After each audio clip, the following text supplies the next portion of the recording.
입냄새 치료는 제가 크게 이제 두 가지라고 말할 수 있어요. 제가 하는 방식이. 첫 번째는 그 원인에 따른 치료입니다. 입냄새의 원인이 무엇인지, 알려진 대로 이제 위열이나 또는 위식도 종류, 또는 후비루, 또는 치은염, 또 편도염, 또 구내염, 또는 구강 건조, 또 면역 기능 저하, 이런 여러 가지 원인들을 있는데, 대개는 그 원인들이 한 가지가 아니고 대개 두 가지, 세 가지, 네 가지 이런 겹쳐져 있는 경우들이 상당히 많아요.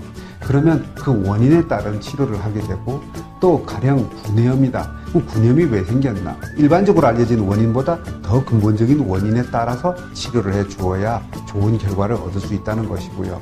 그리고 여러 가지 원인들이 생겼을 때, 그럼 이거 선후를 어떤 것들을 먼저 치료를 하고, 그 다음에 나중에 어떤 것들을 치료해야 될까? 좀 더 근본적인 원인이 되는 것들을 먼저 치료합니다. 우리가 이제 한의학적으로 기본적으로 질병의 원인은 내상병, 외형병, 그리고 불내외인이라고 이제 세 가지로 나누는데, 주로 먼저 위장에 대한 치료를 먼저 합니다. 똑같은 비중으로 있다.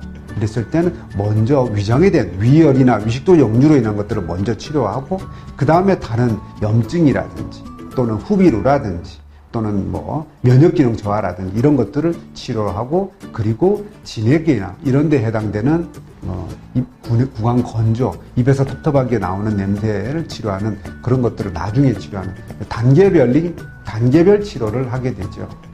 그거는 이제 구취 환자분들이 구취가 나기 시작한 지 얼마나 된 기간이 중요하고, 또 우리가 검사를 했을 때 구취의 정도에 따라서, 또 구취의 원인이 몇 가지냐에 따라서 사실은 차이가 많이 납니다. 그래서 보통은 3개월, 좀 길면 6개월, 아주 길 때는 그 이상 가는 경우들도 있습니다. 근데 보통은 일반적으로는 3개월, 좀 구취가 심하다든지 병의 원인이 여러 가지라든지 입냄새가 생긴 지 기간이 오래되었다든지 또는 입냄새의 정도가 좀 심하다든지 이랬을 때는 6개월 정도도 치료를 하게 되죠.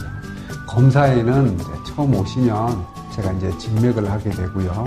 그 다음에 구취의 정도가 어느 정도인지 측정하는 구취 측정을 하게 되고, 또 그리고 구취가 어디에서 나오는 구취인지, 구취의 이제 종류별로 구취가 나오는데, 우리가 사실 입에서 나오는 가스의 양을 측정하는 거예요. 근데 그 구취를 유발하는 가스가 우리가 크게 세 가지라고 말할 수 있습니다. 그래서 가스의 종류에 따라서 각 가스의 양을 측정을 해서, 가스가 나왔을 때 이게 위장에서 내원한 것인지 또는 입안에서 나오는 것인지 무슨 염증이나 이런 걸로 문제에서 나오는 것인지를 이제 구별을 해서 이 원인이 무엇인지에 대해서, 또 그 원인별로 어느 정도인지를 측정하는 것이 있고요. 또 자율신경 검사를 합니다. 그래서 이분이 자율신경, 즉 심리적인 영향이 어떤 것들이 있는지, 그래서 자율신경이 어떤 영향을 주는지, 그래서 이분의 면역력에 어떤 영향을 주는지를 평가하는 것이 있고요. 그 다음에 제 체열 검사를 통해서 위 부분이나 또는 자율신경에 이런 영향을 받아서 체열의 변화가 어떤지를 측정하는 것이 있고, 그 다음에 이제 흡연과 관련돼서 일산화탄소 측정하는 진단 장비들이 있습니다.